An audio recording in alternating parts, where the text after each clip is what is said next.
Welcome to Epic Geek Out, the only show on the internet where Elysium was just the prequel to Halo. I'm your host, Rob. And I'm your host, Chad, and today we're talking about Elysium. Matt Damon. Not sure why you do that, but and then on Thursday we're going to be giving our review of the BBC show Broadchurch? Yep. I want to say Broadreach, but that's not it. So, as always, you can check us out over at Twitter at Epic Geek Out. Also, make sure you subscribe to our YouTube channel. Like us on Facebook, facebook.com/Epic Geek Out, and also check out the website, www.epicgeekout.com. But let's get into our review of Elysium.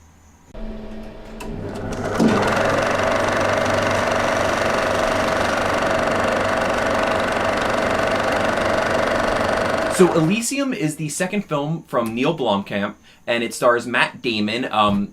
He originally wanted Eminem and this other rapper guy to star in it. But it is the story of, it's kind of set in like the same kind of world as his first movie, District 9, same style of shooting. And it's set in this, in the future, there's our planet where it's kind of poverty is through the world, overpopulation, polluted, things like that. And then there is this habitat called Elysium, which is, this halo, that's why I made the kind of the joke, that just is in outer space where all the rich people are now living. They live disease-free in, these beautiful houses, and, everyone, the hospitals back on Earth are overpopulated, and where in Elysium they have these chambers that will just cure you of any disease you have right away. And also apparently reconstruct part of your faces. body. So Charlton Copley is also in this, who starred in District 9, who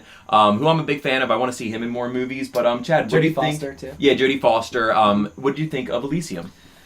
Yeah, wanted to also love it. Highly anticipated movie on our parts. Yeah, We're definitely. Pumped, big fans of District 9. Looking forward to this. Yeah, wanted to love it, and in some respects I do. I mean, you gotta give it to the guy. He can make a world feel super real. Mm-hmm. His style emanates throughout the entire thing. I want him to have a Star Wars movie. I'll say that so bad. He would be a great one to do, like a Bounty Boba Hunter. Fett. Yep, Yeah, absolutely. Agree completely. It feels like that a little bit. So it's such a realized world. All the robots that exist, the weapons, everything makes so much sense and just feels so unique and cool and just creative. The ships were a little... And even the things that don't make sense just fit in and look cool and are you can accept that. But the ships, some of the ships looked a little repetitive compared to what we've seen the past couple years in terms of films. And that could come from District 9 too. A lot of this felt very similar to that movie. Yeah. But this felt actually like it was the same exact universe as District 9, which is kind of cool. Just feeling that, it maybe in some kind of universe in his mind that these do link together at some point. But I thought that part of it is awesome. But as far as the storyline goes, I mean, it was give or take for me. I mean, it was interesting enough to keep me interested. A lot of the motivations are very selfish, though, which was weird. Whereas District 9... reminded me somewhat of Last of Us, the video game, of just people making these selfish kind of moves and calls, whereas you wouldn't think that you would do that, but maybe if you were in the situation, you would do that. Yeah. So, I mean, I was drawing comparisons from that, too. Yeah, for sure. I mean, so getting behind a lot of the characters in this is hard, just because a lot of stuff is just very selfish and for that one person specifically. Where I felt like District 9 made a bigger statement in terms of racism and classism and stuff like that. This, I felt like, had that opportunity but missed it a little bit more. And it was definitely going for it. Yeah, though, too. and the end definitely hits on that, but I feel like that didn't earn it as much as District 9 earned its moments.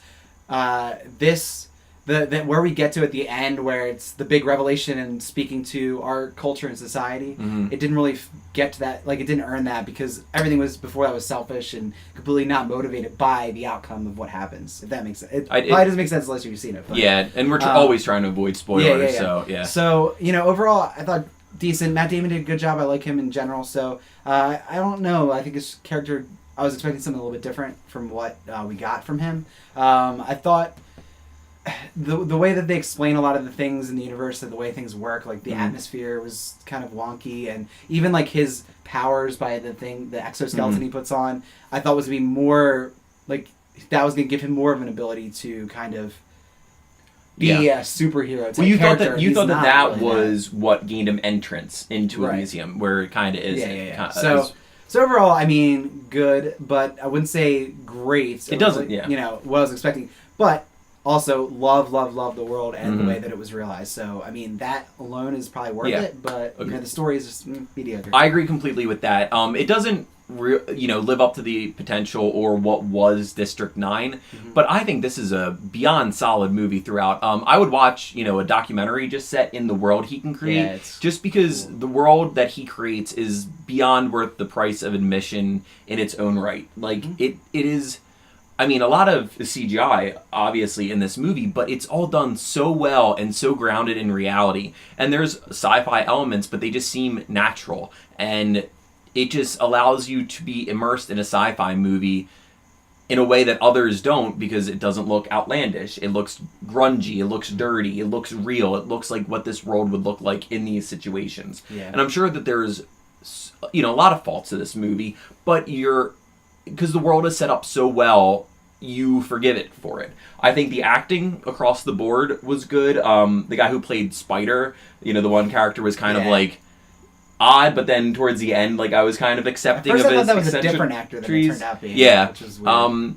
But yeah, no, it's a pretty standard, sci-fi story. That's like a lot of good science fiction. It's obviously trying to go for a message. It doesn't hit home like District 9 does, but great entertaining movie throughout. The action scenes, there was only one that takes place between two people on a bridge that looked a little wonky in like the camera like zoomed around really quickly. There was some really weird camera stuff, which I think he was like experimenting with, like some of that stuff where like it was like a guy behind him, but like exactly like the same thing. Yeah, it was weird. But then some of the tech was really cool in the movie. The robots I thought were so well done.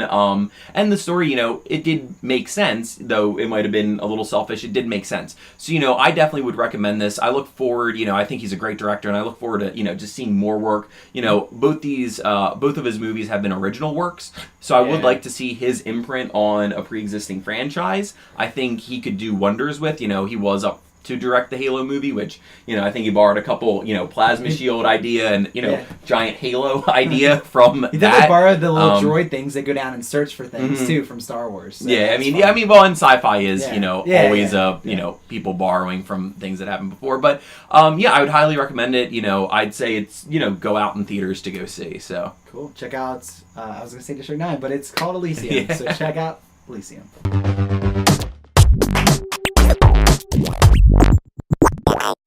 So it's that time of the episode where we like to give our thanks. Chad, what are you thankful for today? I just got to catch up on a film on Netflix called In the Loop, which stars Peter Capaldi, which we announced last week. Still getting over this whole Doctor Who announcement. Yeah, love it. But I'm totally on board. I love the guy. I think, obviously his character, Malcolm Tucker, in that is not going to be anywhere near the Doctor Who character because he's very R-rated. Obnoxious. But the guy has some acting chops, and I think that's encouraging because I'm really excited to see what he does with the character. And being a lifetime Doctor Who fan, he definitely has to have in mind what he wants to do with the character. Agreed. Something different, hopefully, and I think that he will be. But that's a great film as well. I mean, if you are into Veep at all, which this Veep was kind of based off of this, which was based off of a show called In the Thick of It. It's really a cool political drama, just about smart people doing crazy stuff, and so both sides playing, politics to get the war to happen, which is about the war in Iraq. So it's a really cool film. It's on Netflix. Check it out, In the Loop. Yeah, I'm gonna thank. I recently purchased Marvel Unlimited, which is Marvel's. I bought the year-long. But you can do monthly as well. Unlimited comic subscription, where I think it has over 13,000 comics. And we always talked about getting it. I decided they ran a promotion where you got 2 months free on top of it. And I just said, screw it, let's get this. And it's great, and it's allowing me to catch up on a lot of comics that I have missed, getting me into characters that I wouldn't otherwise have read. So I'm really excited for that. And if you're a fan of comics, for $69 for a year, I mean, it's going to give you some good reading material. I would say check that out. So it's Marvel Unlimited. Cool. We're going to be back on Thursday talking about Broadchurch, which is the new BBC drama. So make sure you check back for that. But thanks for watching this episode, and we'll see you next time.